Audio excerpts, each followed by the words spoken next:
नमस्कार, मैं सुनील कुमार। आप देख रहे हो भारत न्यूज 247। आज मैं आपको लेकर आया हूं सीनियर एडवोकेट के पास, जो कि दिल्ली होमगार्ड के जवानों के बारे में बताएंगे कि उनको कैसे बेनिफिट मिल सकता है। मनोज शर्मा, ये दिल्ली होमगार्ड ये भी एक सुरक्षा का एक पिल्लर है। अब इसी को ही सरकार के द्वारा जो वैकेंसी निकाली गई हैं और इतने सालों से काम कर रहे हैं, ये 8-9 हज़ार के आसपास हैं। तो ये दिल्ली में भी, एनसीआर में भी, दिल्ली के बाहर भी इन्हें अपॉइंट कर दिया जाता है। तो ये अपनी दूसरे की सुरक्षा के लिए अपनी भी जान की बाजी लगा देते हैं कई बारी। इनकी ओर ध्यान दिया जाए। दिल्ली सरकार ने कहा था कि इन्हें परमानेंट करेंगे हम। और परमानेंट का इशू किसके हाथ में है? बोल, कभी एलजी के हाथ में गिर देते हैं, कभी कहीं।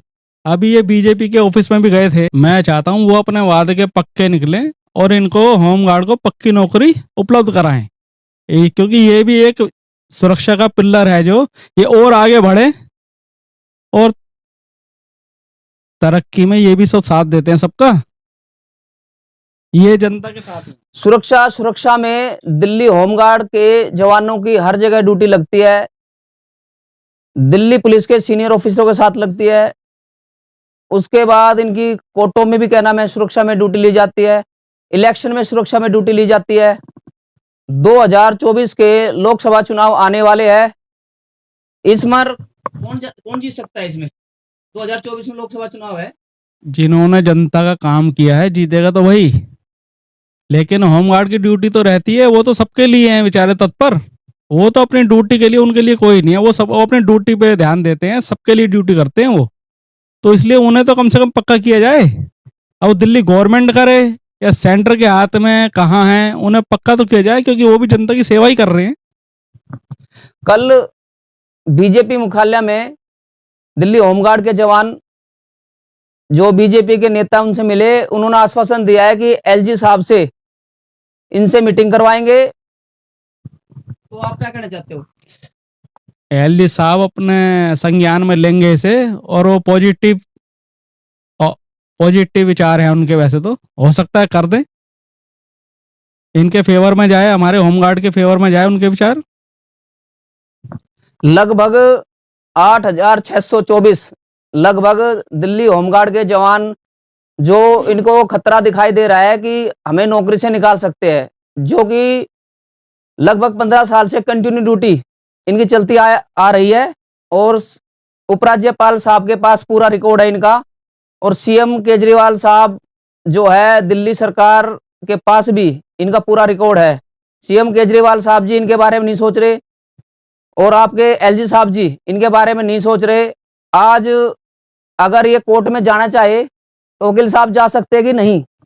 ये कोर्ट में जा सकते हैं, हाई कोर्ट इनको रिलीफ देगा, वहां से स्टे मिलेगा इन्हें।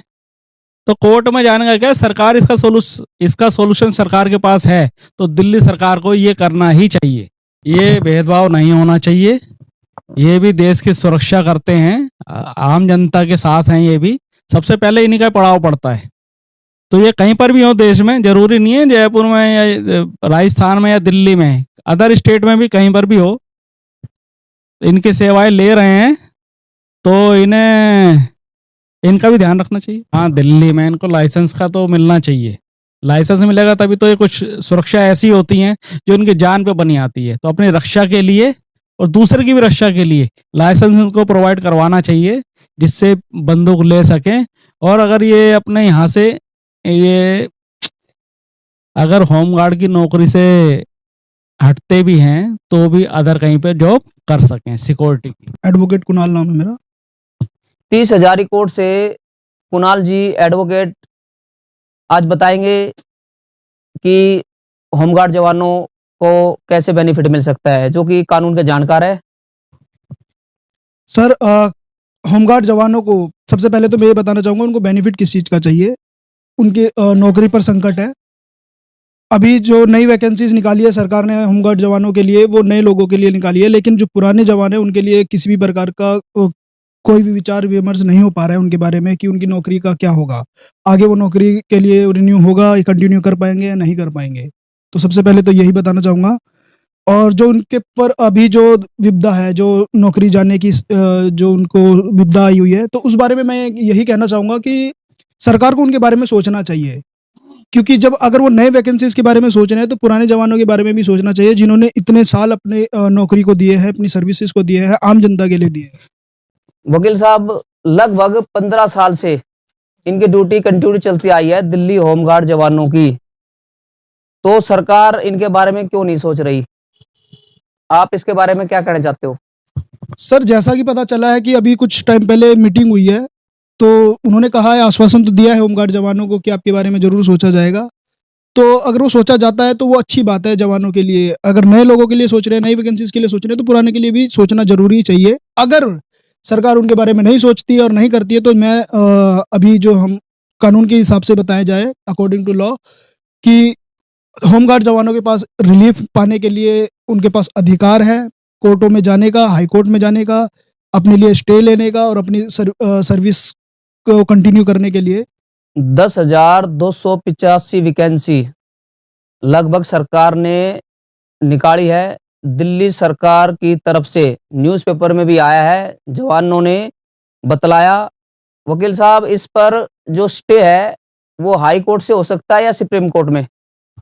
सर, सर्वप्रथम आपको हाई कोर्ट ही जाना पड़ेगा, क्योंकि जो भी आपका अधिकार है वो पहले हाई कोर्ट में जाकर ही आप उसको रिलीफ ले पाओगे। तो मुझे लगता है सबसे पहले आप हाई कोर्ट जाएं, क्योंकि अगर आपको सरकार रिलीफ नहीं देती है तो उसके बाद हाई कोर्ट है। High court most of the time की वो आपको रिलीफ दे देगा, क्योंकि आपने इतने साल सर्विस में दिए हैं होमगार्ड जवानों ने, तो मुझे लगता है वो सर्विस दे देगा। सर, भेदभाव तो वैसे करना नहीं चाहिए, क्योंकि अगर बाहर के स्टेटों को देखा जाए तो उनके लिए वहाँ की सरकारें कर रही है। इवन दिल्ली हमारी राजधानी है सर, यहाँ पर तो और ज़्यादा हमारे जवानों के बारे में सोचना चाहिए, जो भी हमारे दिल्ली होमगार्ड के जवान हैं, क्योंकि यहाँ पर जिस तरीके का आए दिन आप देखते हो, सबसे ज़्यादा क्राइम रेट यहाँ पर ही माना जाता है। तो सबसे ज़्यादा सुरक्षा की ज़रूरत हमारे ही स्टेट को है। तो मुझे लगता है कि इन जवानों के बारे में ज़्यादा से ज़्यादा सोचना चाहिए हमारी सरकार को। तो हमें लगता है ज़्यादा से ज़्यादा, जितने जल्दी ज़्यादा सोचा जाएगा, उतना ही आम जनता को सुरक्षा भी प्रदान होगी और आम जनता अच्छे से रह पाएगी और सुरक्षा